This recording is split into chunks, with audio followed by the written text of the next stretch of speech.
What's up, guys?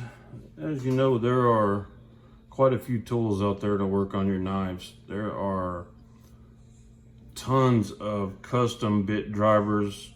The ones I find, usually you can't get them. They're all sold out. The cooler they are, the harder they are to get. This company is, I've known about them since I started collecting knives. They've been around for a while. Scout Leather.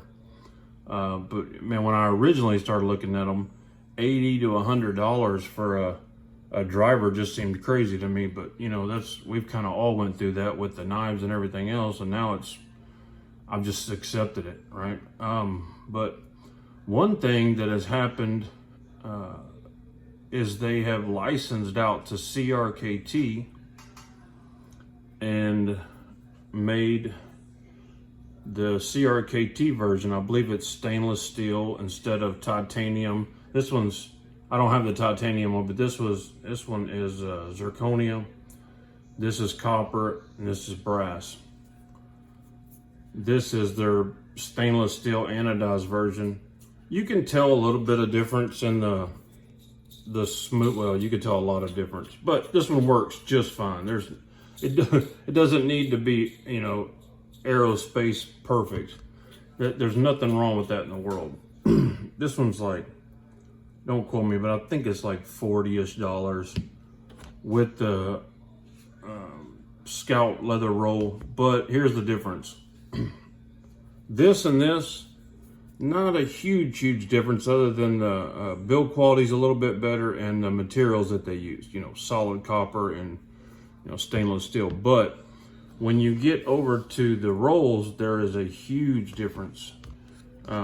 This one that comes with the CRKT is super stiff, kind of shiny and cheap looking.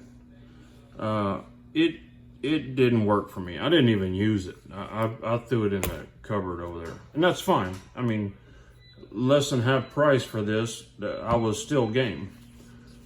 Today, I received the big boy, and this thing is nice. We'll talk about that in a minute, but it came with the leather roll. Surprisingly to me, I didn't order it because I thought it might be the same roll. This is a whole different ball game. This is smooth, soft leather, but you know, you pay. Everybody knows what these cost. You know, the kits and these are like 80, and the kit's like 100-ish. But they got a bunch of different kind of kits you can get, different bits you can get with it. This one is very nice, made out of very nice leather, soft, pliable. This works very well. This, if you buy the CRKT one, you'll probably throw that away. It works. I mean, you can use it. But, I mean, it's like a folded up taco that you can't quite get open. And it's just not something I'd want to mess with. But this is very nice. I think I would still rather have some type of hard case with it in there. Kind of like a few of the other ones do, a small, really small Pelican case. But this is great. I didn't even know this was coming. I thought I was just getting this. But anyway, on to this one. This is their big boy, and I just saw this one not too long ago. The only drawback these have is if you have a tight screw, you can't get a lot of leverage on it. That's where this daddy comes in, and this thing is freaking huge. I just got this zirconia not too long ago. Look at the difference in the size in those things. Humongous. And it's not only got the girth to it, it's got the weight behind it to help you bust some of those screws loose that are stubborn. So I've always used my, you know, that kit you buy on Amazon that has, it's the black big driver and has the small driver and a whole ton of bits. I don't use that kit because the bits are not that great. They'll strip out a screw, but I've always used that driver because it's pretty good for a large driver. And then I use these for small drivers. But this will replace that now because this gives you a ton of grip and a ton of purchase on that on the screw. You're able to get it loose, and I took apart a knife earlier and it worked really well.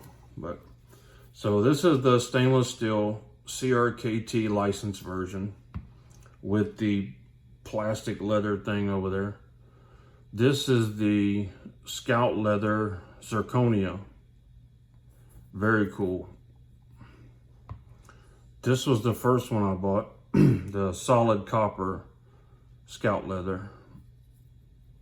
And then this was the one I got today. I'll probably end up using this one more than any of them because it's still small enough that it's super handy, but it's big enough you can really get a bite on it. If you're only going to buy one, I'd advise you buy this one. You're not really going to save anything by getting one just that much smaller, right? This is a better deal. This one also holds the bits a lot better than this thing does. They're all janky in here. See how the holes are just kind of willy wonk all over the place. I don't know. I just don't care for that. But I still feel like this was a deal. If your budget doesn't allow you to buy these high dollar ones, and yes, they are ridiculously priced, but I don't know what it costs to make that. I just feel like it's high. It's high for me. It's a stretch for me to buy that. But if you're, you can stretch the $40 range, I would say, yeah, go for this. It's not as smooth. You're going to feel a little bit, a little bit of drag in there, but man, it's not a race. This thing will get the job done. It's just fine. I have these mainly for collector reasons. I just thought they were super cool, and I think this one was a limited edition, so just some of the overtop crap that we do. But anyway, Scout leather, check them out.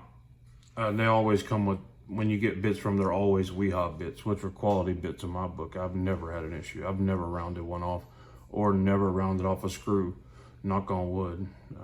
But guys, thanks for watching. God bless you and your families. Say a prayer for our country. Good night.